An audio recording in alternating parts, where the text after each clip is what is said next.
Niliona kwa TV wakitengeneza magari, nikaambia baba sasa tunaweza tengeneza kitu yenye inafanana hivyo lakini hiyo ni ya kunawia.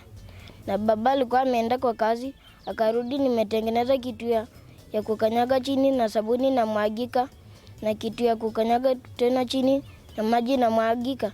Akaamua kunisaidia na tukatengeneza.